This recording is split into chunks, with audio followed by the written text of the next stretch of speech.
really open debate, really honest debate about what's being taught, what isn't being taught, about how you get new information into curricula, which is quite challenging. We've had different views, we've had a lot of agreement. So, and I think particularly the last hour debate we had was really, really insightful. I actually took quite a bit away that I'm going to take back to my own school from how they're implementing things. I found Ian's presentation this morning really interesting. It was thought-provoking. There were lots that I took away from it, lots of new information and new detail that will be important and exciting to take back and share with my colleagues at the university and to integrate into teaching.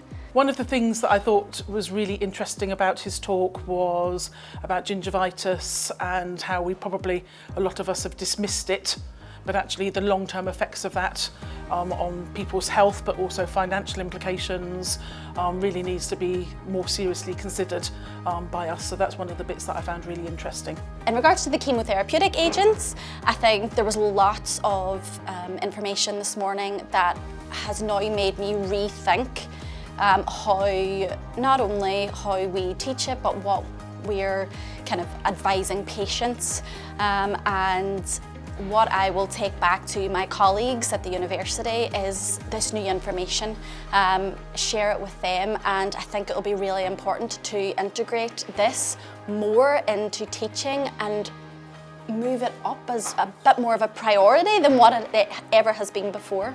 Having been in dental education for a long time, I know a lot of people, but actually meeting up and doing this face-to-face stuff I think is really important.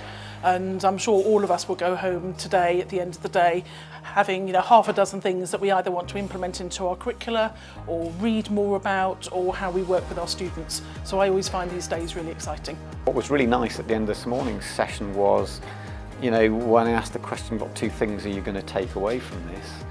It was quite interesting that they all came up with similar things, but some were quite different, but they were all going to do something proactively different that is going to impact on how they teach prevention.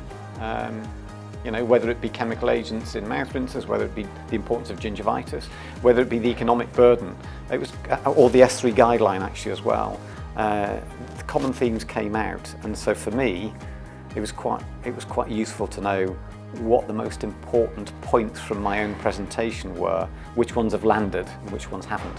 It's so important for KENVUE to be hosting an event like this, to be able to bring the profession together, especially the educational institutions, the dental schools and hygiene and therapy schools, because all of the students are going to be the next generation of healthcare professionals, and making sure they have the most up-to-date evidence base to apply in general practice is fundamental.